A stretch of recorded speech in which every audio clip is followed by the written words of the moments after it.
A paz do Senhor. Bom, hoje é um dia muito especial.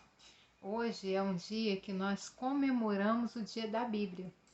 Todo segundo domingo do mês de dezembro é comemorado o dia da Bíblia. E para comemorar esse dia tão importante, eu gostaria de falar com vocês sobre uma palavra de Deus que está lá em Lucas, capítulo 5, e que nos fala sobre a pesca maravilhosa. Vamos lá, Lucas capítulo 5, é uma palavra poderosa que nos diz assim. Nós vamos ver o agir de Deus através dessa palavra. Lucas capítulo 5 nos diz assim: a pesca maravilhosa, os primeiros discípulos. E aconteceu que, apertando a multidão para ouvir a palavra de Deus, estava ele junto ao lago de Genezaré. E viu estar 2 barcos junto à praia do lago, e os pescadores, havendo descido deles, estavam lavando as redes. E entrando em um dos barcos, que era o de Simão, pediu-lhe que o afastasse um pouco da terra, e assentando-se, ensinava do barco a multidão. E quando acabou de falar, disse a Simão: faze-te ao mar alto, e lançai as vossas redes para pescar. E respondendo Simão, disse-lhe: mestre, havendo trabalhado toda a noite, nada apanhamos, mas sobre a tua palavra lançarei a rede. E fazendo assim, colheram uma grande quantidade de peixes, e rompia-se-lhe a rede.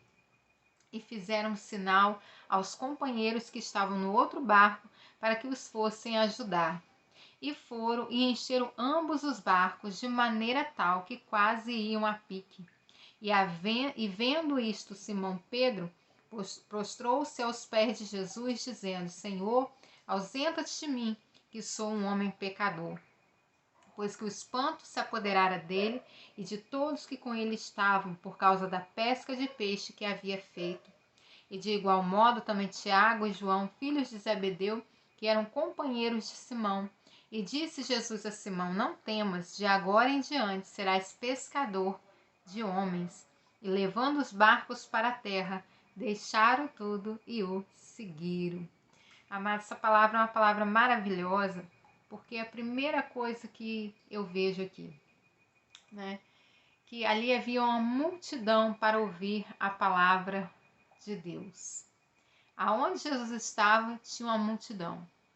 Só que, infelizmente, pouquíssimos eram aqueles que realmente davam crédito à palavra de Deus, que realmente se convertiam ao Senhor. A gente vê que Jesus teve um ministério de 3 anos, e embora onde ele estivesse a multidão estava, quando ele terminou o ministério dele terreno, ele tinha 120 discípulos, né? E isso é algo muito triste, que a gente vê quanto o ser humano ele valoriza as coisas do mundo e o quanto ele é tão pouco apegado às coisas de Deus, né?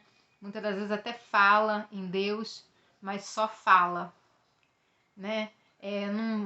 Não busca ter um conhecimento maior, não busca se achegar a Deus, né? De coração aberto, querer conhecer a Deus mesmo, né? Como a gente conhece alguém que nos interessa, o que a gente faz? A gente quer saber o que a pessoa gosta, a gente quer agradar de todas as maneiras. E com Deus não é diferente, irmãos. Nós temos que conhecer o Senhor, né? Conhecer e prosseguir em conhecer o Senhor. Então, ele foi ali, né? Jesus, eu vejo que Jesus ele tem propósito em tudo. Nada que Jesus faz é por acaso, porque tinham outros barcos ali, mas ele quis sentar justamente no de Simão para pregar a palavra. Por quê? Porque ele tinha algo a fazer na vida de Simão, né? Jesus, ele sempre vai, né, em busca do homem. Jesus sempre quer ter contato, sempre quer ter intimidade com o homem, né?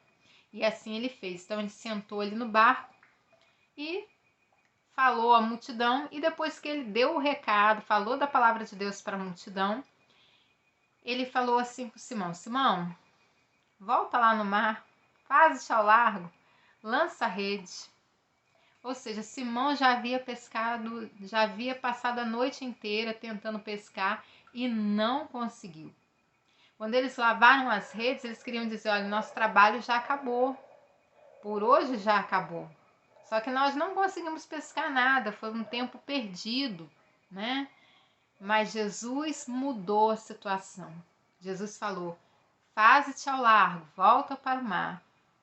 E o interessante é que Pedro ainda falou assim, e respondendo Simão, disse-lhe, mestre, havendo trabalhado toda a noite, nada apanhamos.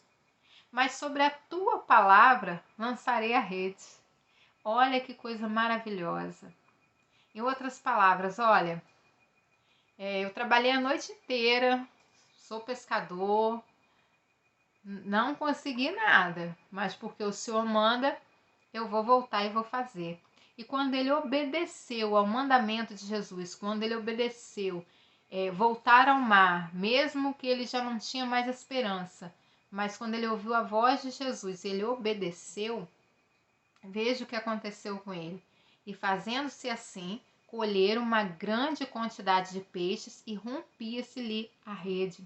Sabe o que me chama a atenção? Que se eu quero ser abençoada, eu tenho que ouvir a palavra de Deus e obedecer. Se Simão não voltasse obedecendo a palavra de Deus, ele não teria experimentado esse milagre. E nesse milagre também tinha um propósito. Deus tem propósito em todas as coisas que acontecem na nossa vida. Tudo tem um propósito, né? E eram tantos peixes que eles fizeram sinal para que outros companheiros fossem ajudá-los, né? E eles foram e encheram ambos os barcos de maneira tal que iam quase a pique. Então ali Pedro viu que ele, mesmo com toda a prática que ele tinha de pescaria, em um determinado momento, naquela noite, por mais conhecimento que ele tivesse, ele não conseguiu pescar nada, né? Só que pela palavra de Jesus ele conseguiu, a ponto de não só encher o barco deles, mas encher o barco de outros homens também, né? Então, e com isso, né, eles conseguiram um milagre, porque eles obedeceram à voz de Deus. O milagre foi grande, né? E Simão ficou tão maravilhado, porque só Deus podia comandar a natureza, né? Só ele podia fazer curas. E ele viu o que Jesus foi capaz de fazer. Ele, na mesma hora, ele reconheceu e falou, Senhor, ausenta-te de mim, que sou um homem pecador. Pois que o espanto se apoderara dele e de todos que com ele estavam, por causa da pesca de peixe que haviam feito. E de igual modo, também Tiago e João, filhos de Zebedeu, que eram companheiros de Simão. E disse a Jesus a Simão, não temas, agora em diante serás pescador de homens. Sabe o que eu acho interessante? Que Pedro ali, na mesma hora, Pedro reconheceu quem era Jesus, reconheceu que ele era alguém enviado de Deus e reconheceu que ele tinha necessidade, Pedro, tinha necessidade de buscar a Deus, reconheceu que ele era pecador e reconheceu que ele precisava andar com Jesus para aprender mais de Deus. Irmãos, isso é arrependimento. É quando a gente dá uma volta de 360 graus na nossa vida e muda tudo, porque a gente entende, muda tudo fazendo a vontade de Deus, porque a gente entende que a vontade do Senhor ela é melhor, ela é perfeita, ela é agradável, né? E assim aconteceu. Eles largaram tudo, eles levaram os barcos para a terra e deixaram tudo e foram seguir a Jesus, que eles entenderam que o propósito da vida deles era muito maior do que ser pescador de peixes, o que é uma bênção. Era uma bênção na vida deles, provia na vida deles e na vida de outros, né? Mas o que Deus tinha para eles era algo muito maior. Era algo que o ouvido não ouviu, o olho não viu. É o que Deus tinha preparado para eles. O que Deus tinha preparado para eles era eles serem pescadores de homens, ganhar almas. Era eles produzirem tesouros que a terra não poderia acabar. Eles iriam botar esses tesouros no céu, porque a palavra de Deus diz que há uma festa no céu, a festa no céu por um pecador que se arrepende. E naquele dia foram vários pecadores que se arrependeram. Quando eu falo vários, é Simão, mais os companheiros dele naquele dia, que se arrependeram, que entenderam o propósito deles era seguir a Jesus, era servir a Deus e fazer com que outros homens conhecessem esse poder tão maravilhoso de Deus. Bom, se você gostou do vídeo, se esse vídeo te ajudou, eu peço que você se inscreva, compartilhe, deixe aí um comentário, tá bom? Até mesmo se você quiser que a gente pregue sobre alguma outra coisa, um versículo da Bíblia, deixa aí no seu comentário, porque olha, é muito importante pra gente, isso ajuda a crescer o canal. E não se esqueça, leia a palavra de Deus, toma posse daquilo que está escrito, obedece. Deus tem o maior para você. Os pensamentos de Deus são mais elevados que os seus. E os propósitos do Senhor não podem ser frustrados. Deus te abençoe. Até a próxima. Paz.